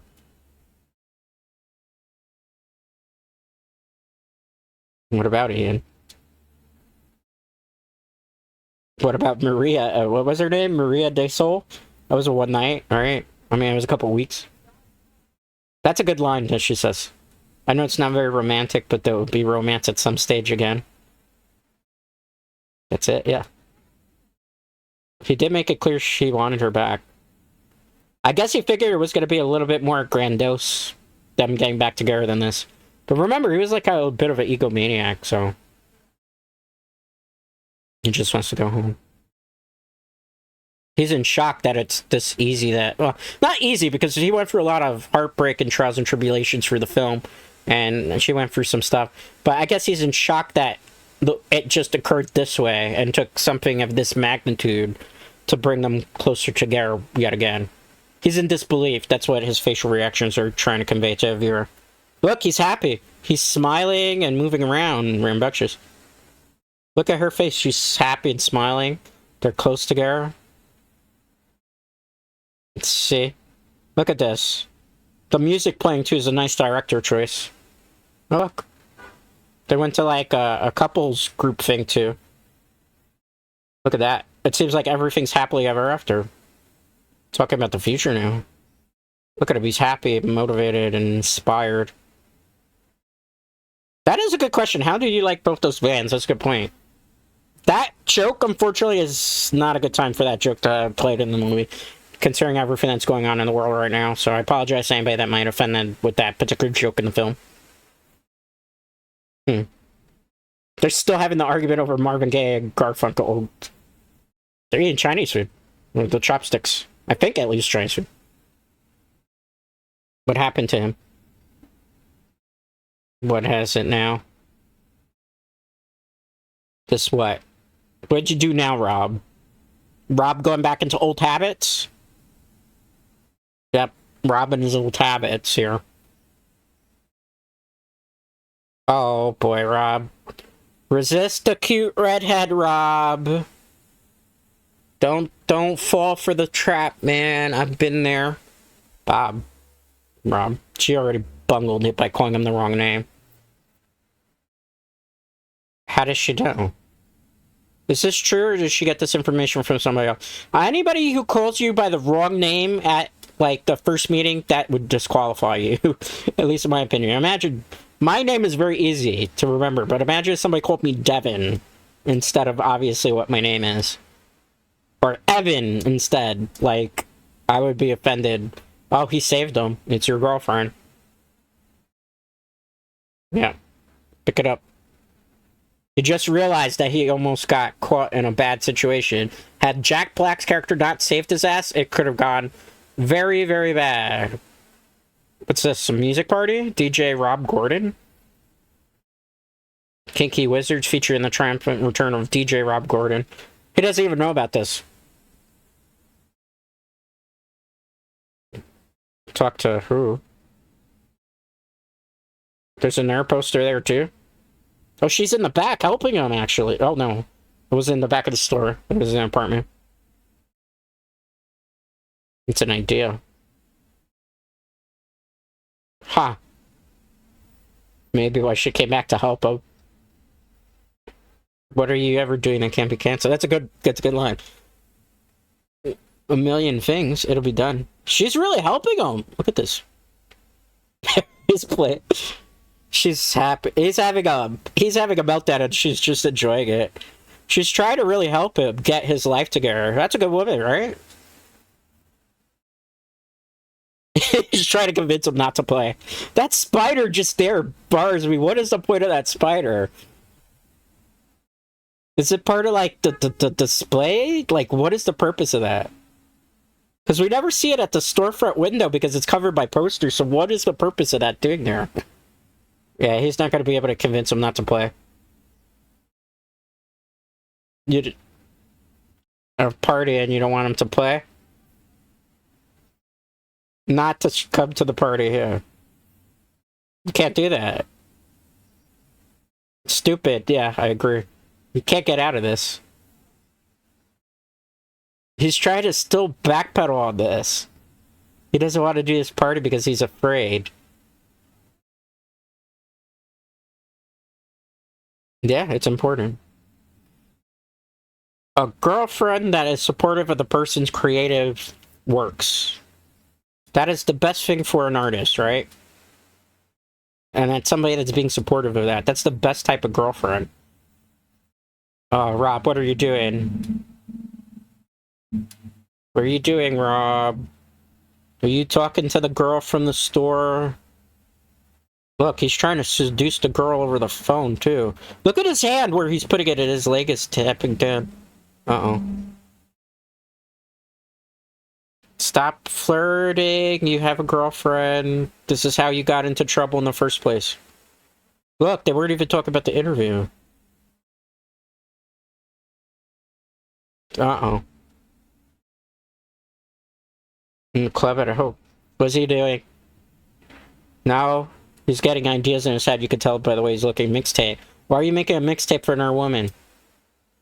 Back in the day when you made a mixtape for a person, it meant that you actually were really liked them and were feeling them. See, he's explaining the mixtape. For those who don't know, listen to his dialogue here.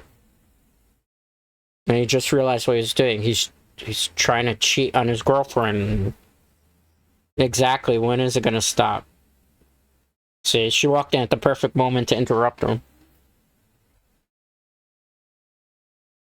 Here's the tape. See, even she knows. See? Even he knew. So the problem with the relationship, remember in the beginning, was the fact that, remember he told her, I was seeking things outside the relationship because he wasn't happy. See, good line there. What am I going to do? Am I going to hop to every rock until there's no rock left? I like this line.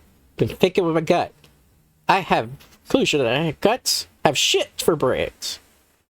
Best line, one of the best lines in the movie. I keep saying there's so many good lines in this movie. He has a beer. She shut up. He's nervous. Why is he nervous? She can tell that something's wrong. He's drinking. Man, that's a nice, cold, tasty beer right now. What brand of beer is that? He's nervous about a lot of things, it seems. They use natural lighting for this scene. That's a very bold choice. Very bold choice of natural lighting. What are you going to tell her? Well, we're not what? He asked her to marry her in the most unconventional way, and she's laughing. Uh-oh. She's laughing at him. 2 days for a tape. Yeah. See, he got called out for that. The world's safest bet. Would you marry me, everyone? He's very convicted on the marriage part now. Look at her. She's looking gay. He's still loving him, right? He's thinking about that stuff. Finally. He's willing to commit to her. Probably something that he wasn't willing to do before. In this last particular situation is... Oh. She just... And she will. She's being sarcastic, though. But, or will they get married, though? She's looking at him. Judgy face. Fantasies versus reality. She's trying to figure out exactly what it means. There's no problem. He has to choose his words difficulty. Key problems. Where's a key problem? Those are key problems? It's an interesting way of putting a key problem. Oh, see? She has lingerie. This is an interesting dialogue here, guys. Look at the facial reactions. The facial reactions are really what sell the delivery of the lines right now. Like, a lot of this movie hinged upon the actors themselves doing a phenomenal job with what they had to work with. And the director, too, because the director obviously was coaching them on as to exactly what he wanted in terms of the delivery of the scenes. He's tired of it. He's finally really maturing. It took him the whole entire movie, with only like 10 minutes left, some of that's going to be credits, to finally come to the conclusion and grow up and realize that the choice in his life that he wants to be with is her. She's very happy about this confession, but she's not going to say yes to his marriage proposal yet. You didn't think about it, he just wanted to ask her. I think it's... She's happy that he asked. You could tell she's... And thank you. But I don't think she's ready to marry him just yet. They have to get through the rocky patch first, it seems. Alright, so we're at the actual band scene now. Let's see what happens here. Rob is playing. It's interesting that he's playing the song from the actual release party. Why does he have the rest of the records then, if that's the case? He's trying to sell the records, so... Look at the cover there. That's a very low cover artwork there. I think I have better artwork for my thumbnails on my YouTube channel. That's bad. Are they actually of legal drinking age? I wonder. They don't look like they were. Oh, look, the girlfriend, the reporter, is there too, right next to the girlfriend. That's an interesting choice. That goes to show you that the girlfriend is not threatened whatsoever that her man could be stolen by another woman at this point. Who's he going to introduce? Sonic Death Monkeys. That's, Jack Black's character, right? Oh, look at this. He's all spiffy and stuff. He's trying to stop that. It's gonna be fun. Has Laura heard Jack Black's character sing? She kissed though. To give him reassurance, that's basically what it means. Look at Rob. His facial reaction can tell he's so nervous as to what's going on. Very good thing. Uh-oh. Where are you called on? Kathleen Turner, Overdrive. Interesting. Barry Jive. And the Uptown 5. Interesting. Are there actually 5 of them on stage, though? I wonder. By saving Marvin Gaye's song. Yeah. Remember, that was the song what got them together, allegedly, according to what we were conveyed in the movie through dialogue. I think he did that intentionally. I think Rob is also surprised that Jack Black's character can actually sing very, very well. I mean, Jack Black in general, IRL, amazing voice for somebody. Very, very good voice. Look at that. He's completely floored by that. I mean, if he wanted to, he could probably sign him to the same record deal, too. That was also Jack Black's character trying to show that he could actually sing. So keep that in mind, too. He's not doing a bad job. See, he's kissing her. They're close together. Everything's peachy. Will these two get to married, though, I wonder? It's a good song, too. I actually used this song a couple times for a film project. A long time ago, when I was in college for my film degree, I had to make a video. I made a video on, like, for Valentine's Day, that I interviewed a whole bunch of people about what is love, right? And I had to interview some friends I knew personally, some students, and then I got, like, a random person, so I could get different perspectives and different, like, stages as what the people, how far they were in their relationship. So I interviewed somebody that was, like, in a long relationship for 6 years, a couple. Then I interviewed another person where they were in a relationship for 3 months. And I had one where I interviewed, like, for 2 weeks. They were in a relationship, just to get different perspectives and things, and get their concept of love. I played this song out to the very end of it, and it was for a Valentine's Day project, too. I got an A+ on it, obviously. I wish I could show you. It's like an audio radio project. I did it for, like, sound design. Look, he's talking about the mixtape. Quote off notch. He's giving us the rules to the mixtape. Look, he's making a tape. What is he making a tape for? Ah, for Laura. See? What this basically means in terms of the cinematography and the director choice and the dialogue, this means him making her a mixtape means that he's finally 100% committed to her and the relationship and 100% in love. And that's what it means. And we're going to get played out to the actual credits then, guys. And that is directed by Stephen Fierce, not with, it was an interesting way of spelling Fierce. This was, you guessed it, High Fidelity. This is actually based on a novel, based on the book by Nick Hornby.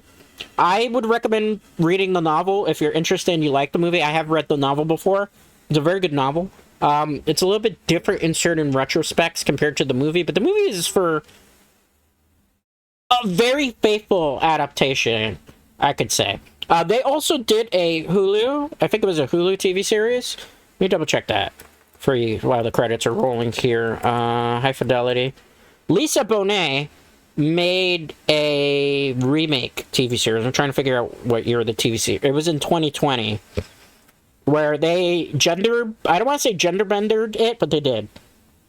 So, in that particular one, they do it where the character of Rob is played by a different character, a female, and they like flip the script, so it's done from the female perspective. I have not actually seen that one, just because I didn't feel like I was the actual targeted demographic, to my knowledge, from that.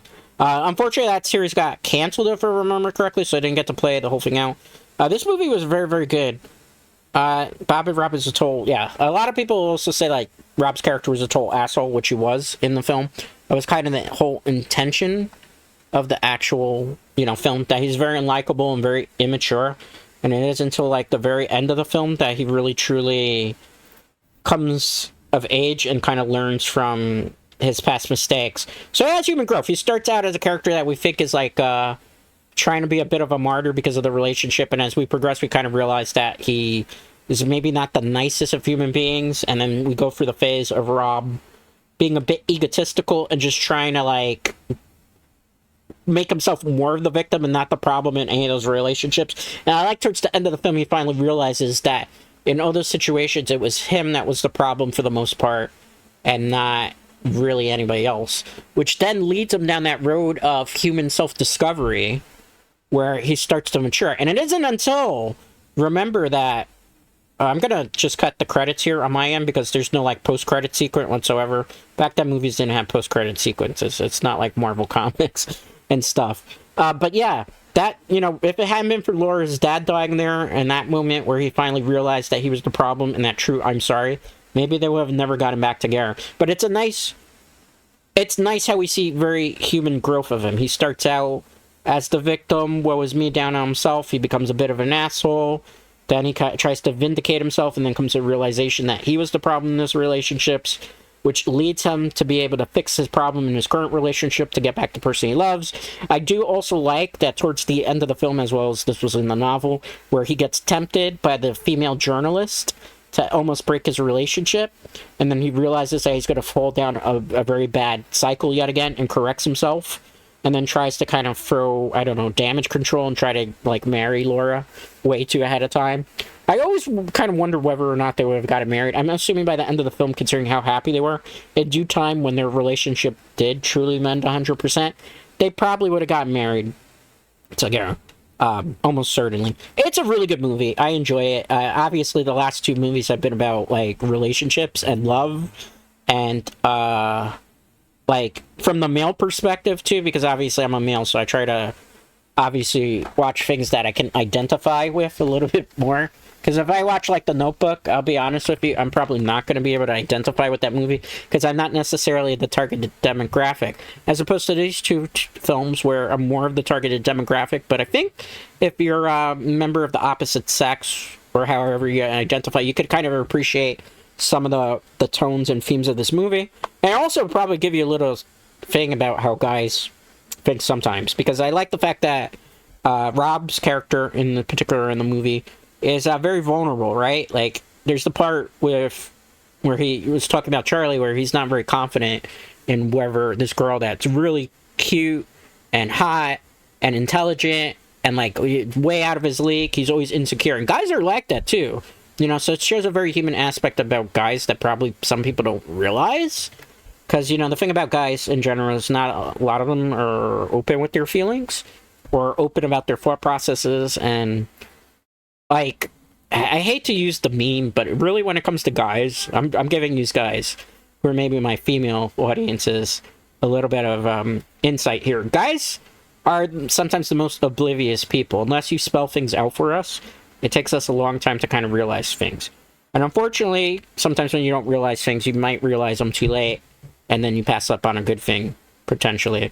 So, like, yeah, guys don't always do well with subtle hints, and sometimes we don't appreciate what we have, which I think is a very good theme that was in this movie, too. You see how Rob never appreciated, really, Laura throughout the movie, because he was always trying to make her vilify her, and then towards the end, he kind of realizes what he had and what he lost. And in Rob's case, he was fortunate that he was able to get that back, but not every guy is, like, fortunate in that retrospect. So there was a lot of good personal themes, really good acting, really good cinematography, very good shot list. I really like, again, with this film, that throughout the whole film, Rob is talking to us like if we're actually in the room with him, which kind of breaks the fourth wall quite a bit. It's a very interesting directorial choice, because not a lot of films are willing to do something of that nature, because it's risky and it's usually against cinematography perspectives. Now, the one thing about High Fidelity that always kind of bummed me out about is the movie didn't actually do that well. Like, on Metacritic, it sits at 79%. On IMDb, it's like 74 out of 10. But then on Rotten Tomatoes, it's got a 91%. What ended up happening with this film is there's some people who are going to love it and some people who hate it. Some people who hate it simply due to the fact that the movie at parts can... If you're not a fan of conversational pieces and, like, the themes of this, you might come into it expecting something. Also, some people just didn't like that Rob was a terrible person in the movie for a lot of it. Like, he really, really was very terrible, and that doesn't sit well with a lot of people, right? So, you know, that's one of the things that was a deal breaker. And some people have said that it was too long of a film. I don't necessarily feel those sentiments, but I can understand how some people might come to that conclusion. So, with that being said, we're almost at the 2-hour mark. So, let's go over the schedule I can't go over the schedule, actually. I'll just look at the schedule real quick to see. We do not have a Saturday morning stream tomorrow. I'm sorry, I had to do some re-recording this week, and I didn't have time to record what I was originally going to do, which was a Diablo 3 video, because I wanted to re-record some Marvel vs. Capcom stuff. I might cut up something if I'd have time to throw it up, but I don't know really what I would be cutting up to begin with in general. So most likely there will not be a Saturday morning stream this week. My apologies, only 4 times this week. But I wanted to kind of put my best foot forward in terms of content. Like I said, if I don't like something, I always re-record it, because it's like, what's the point in doing that? So there is no Saturday morning stream this week. So the next stream most likely will be Tuesday, 5 p.m. Eastern. I'll have the new schedule out on Sunday, 7 p.m. Eastern. I hope you enjoyed this movie. It's one of my favorite movies of all time. Like Scott Pilgrim vs. the World. This is in my top 5 list, in case you're wondering. No pun intended with Rob there whatsoever. But anyway, thank you for watching the movie with me. Thank you for hanging out with me.